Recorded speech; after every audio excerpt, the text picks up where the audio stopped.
Oke, Assalamualaikum. Halo semuanya, selamat datang kembali di channel Acun Lobby bareng gue Zandi. Sekarang angle-nya agak berbeda, bisa di depan, sekarang pindah ke dekat kanan karena beberapa kondisi gue harus memasang action cam sebelah sini. Dan hari ini gue mau ngebahas soal, atau gue mau sharing soal gimana impresi pemakaian di jalanan soal helm LS2 Airflow 2 ini, Airflow 2 ini yang bakal gue bahas hari ini. Dan emang ada beberapa poin yang pengen gue sharing sih. Gue pakai helm ini udah hampir seminggu, jadi ada beberapa hal yang bisa gue sharing itu ya, yang mungkin bakal jadi bahan pertimbangan buat kalian. Mudah-mudahan bisa membantu buat teman-teman yang mau minang helm ini, bisa jadi bahan pertimbangan beberapa penilaiannya.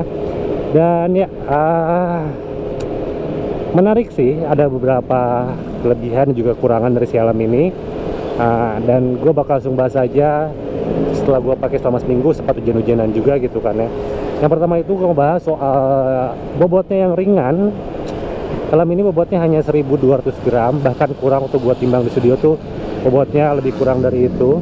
Dan itu beneran ngebantu banget buat kalian yang suka commuting di perkotaan, lebih sering di jalanan, pindah-pindah tempat gitu ya. Dengan bobot yang ringan tuh beneran nggak bikin pundak kita pegel, center of gravity juga baik. Jadi overall sih gue cukup impresif sama bobotnya yang cukup ringan sih ya. Tapi ini emang single visor sih gitu. Jadi itu buat dipakai harian, commuting perkotaan ini sangat membantu untuk bobotnya. Tapi emang gimana ya, perlu dibayar untuk sebuah helm commuting.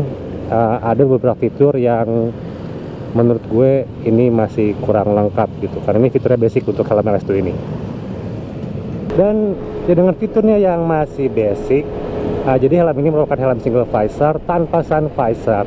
Nah sebenarnya sun visor tuh nggak semua orang butuh sih ya, cuman buat gue pribadi di cuaca terik seperti ini akan sangat membantu sih kalau misalnya ada sun visor. Dan kalau enggak, gue itu biasanya pakai sunglasses atau kacamata hitam. Nah tapi sayangnya juga helm ini tidak wearable glasses, khususnya buat gue ya. Waktu gue pakai studio kemarin, ini tuh kurang nyaman atau tidak nyaman sama sekali buat gue menggunakan kacamata di helm ini. Itu sayangnya sih. Jadi waktu pakai di siang hari seperti ini beneran nggak bisa adem kecuali ganti visor. Dan sayangnya visornya pun belum ada yang jual untuk yang warna smoke-nya gitu. Jadi ya kita terima aja ini single visor buat commuting. Sayangnya helmnya belum ada sun visor, single visor lah, dan belum ada opsi-opsi lainnya gitu.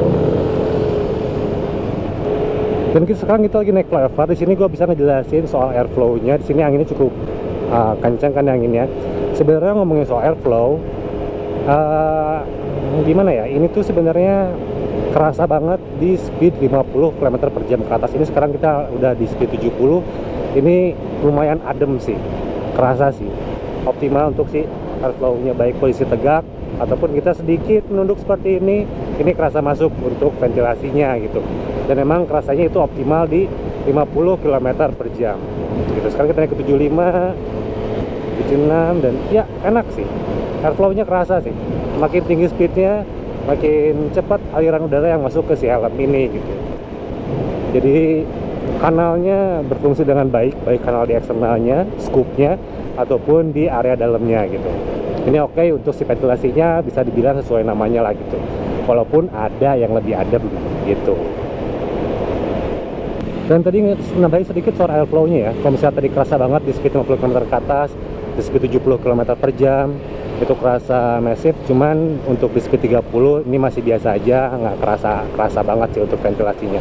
Di 45 mulailah gitu. Di 45 ya optimal di 50 km per jam ke atas, ini mulai kerasa si aliran udaranya gitu. Dan untuk visornya sendiri, ini tuh rasanya emang solid sih. Visornya dia warna clear kan ya, dia clean banget, tidak ada distorsi sama sekali, enak, bersih banget melihatnya. Visibilitasnya cukup luas, atas, bawah, kiri, kanan, ini cukup luas gitu ya. Kecuali sekarang kan ada mikrofon. Waktu gue pakai kemarin ini luas banget, cukup lah gitu ya untuk sebuah open face. Wajar banget, visibilitasnya luas. Cuman dia ini tipikal yang pendek gitu. Dia ini visornya pendek, dan di sini ada bukaan sebelah kanannya kayak ada cekukan gitu. Nah ini gara-gara cekukan ini, kekedapannya emang tidak terlalu baik gitu. Kekedapannya ya bukan buruk, cuman ya biasa aja seperti open face pada umumnya. dibantu diredamnya sama bagian cheek pad yang emang cukup sempit ruangannya gitu sih untuk kekedapan suara dari si helm ini. Dan untuk tingkat kebisingan sendiri sebenarnya masih dalam tahap wajar sih ya, emang tidak kedap, cuman wajar gitu kan gue bilang. Jadi waktu gue tutup visornya ini tidak ada perubahan drastis untuk kekedapan di si helmnya. Dan yang kerasa itu emang masuknya dari area cheek pad daerah bawah untuk kebisingannya ya gitu. Itu mulai masuk ada deruan suara angin di telinga kita gitu. Itu doang sih, jadi ya masih umum aja sih, tidak spesial tapi udah umum aja gitu untuk si kekedapan suaranya. Di luar itu bagusnya sih tidak ada suara yang tersentral, terpusat di satu titik untuk di area shell gitu. Jadi untuk di area cangkang eksteriornya ini tidak ada suara siulan, suara apapun dari area shellnya. Ini oke. Jadi daerah ventilasi pun walaupun adem gitu, kerasa angin masuk, cuman tidak menimbulkan siulan, itu oke. Jadi tidak ada siulan apapun dari area shellnya, yang masuk itu hanya dari area cheek padnya aja gitu. Itu soal tingkat kebisingannya. Dan apalagi ya, setelah gue pakai beberapa hari juga, selain emang fitmentnya, bukan fitment ya, helmnya ringan, concern gue tuh di fitment sebenarnya, karena ini helmnya dipakainya berjam-jam, walaupun berhenti 20 menit gitu ya, jalan 20 menit berhenti, jalan lagi misalnya, seringnya kayak gitu lah, penting di harian gitu. Itu sih buat gue nggak ada kendala untuk bobotnya, tapi untuk fitmentnya mungkin nggak semua orang bisa cocok. Pertama, seperti yang gue bilang di studio, ini wajib upsize, wajib banget upsize. Nggak mungkin kalian pakai size yang sesuai dengan ikat kepala kalian. Misalnya ikat kepala 57, 58 pakai size M, itu udah pasti kekecilan buat mayoritas kepala di Indonesia. Itu wajib banget upsize. Dan itu pun gue upsize masih tetap kerasa ketat, tapi cukup oke lah, firm gitu ya rasanya gitu. Dan untuk bagian front pad itu gue nggak ada kendala buat dipakai berjam-jam. Ini masih oke, tidak ada masalah buat gue menggunakan helm ini. Bagian front pad, hanya di bagian cheek pad emang ruang telinganya cukup sempit, area atas bawahnya, area atas bawah telinganya ini cukup sempit. Cuman ya oke sih, karena nganakan cuman ngelipat dikit doang area bawah gitu. Kesentuh lah sama bagian cheek pad area bawah dan atas gitu. Dan ini gue pakai speaker intercom di dalamnya, ini tidak ada kendala sama sekali menggunakan speaker intercom di helm ini, tidak ada penekanan atau apapun itu sih. Jadi masih nyaman untuk penggunaan intercom, dan bisa juga sih masang ntar diselipin di bawahnya, dijepit untuk si intercomnya. Dan untuk pressure pointnya, helm ini untungnya tidak ada pressure point. Jadi setelah gue pakai selama 1 jam, tidak ada titik-titik tertentu yang menekan kepala gue, semuanya masih rata, masih aman, tidak ngebuat sakit setelah pakai 1 jam. Jadi ya alhamdulillah oke sih untuk si bagian itunya, bagian fitment soal pressure pointnya gitu. Cuman itu soal ngatungnya aja sih, nanggung doang, dan di area telinga aja sih. Untuk area crown kita, area mahkota kepala kita, ini beneran sama sekali tidak ada pressure point. Terus apa lagi ya, kalau ngomongin soal fitment sih, gue ngerasanya agak ngatung aja belakangnya, bukan ngatung kosong ya, cuman emang crown padnya masuk, cuman kayak kurang bawah gitu untuk bagian area chin guardnya atau bagian pipinya, bagian leher. Ini gue ngerasanya kayak kurang bawah gitu, kurang panjang helmnya, karena emang tipikal helm urban kali ya, yang pendek-pendek ya seperti ini rata-rata gitu.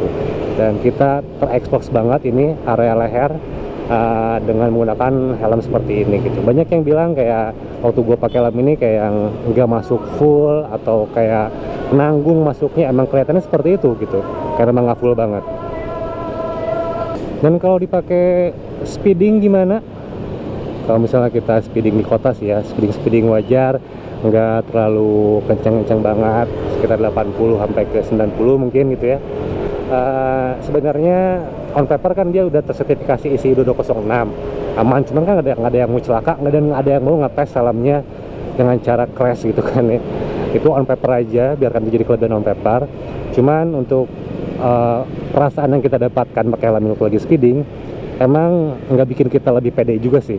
Jadi kayak ya helm kecil kayak gini gue nggak yakin juga sih untuk speeding, nggak bikin pede, jadi kayak biasa aja, nggak terlalu bikin gue confident di jalannya.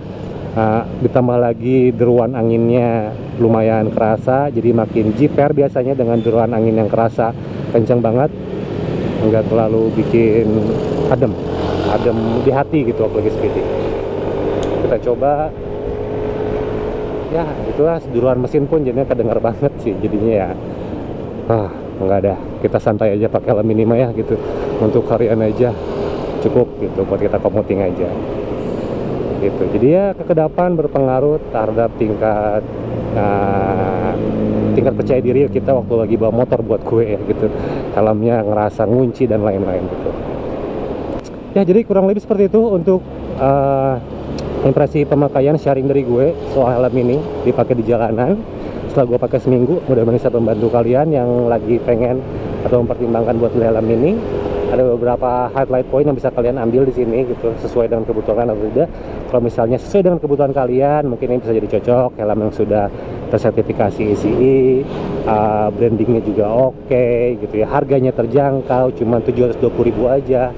Jadi ya itu mungkin bisa jadi opsi buat teman-teman yang suka seperti itu. Tapi buat suka yang helm-helm fiturnya lebih advance, mungkin ini bukan jawabannya, masih banyak helm lain gitu ya. Ya, jadi sekian aja video dari gue sekian review dari gue kali ini. Mudah-mudahan bermanfaat dan sampai jumpa di video berikutnya. Wassalamualaikum warahmatullahi wabarakatuh.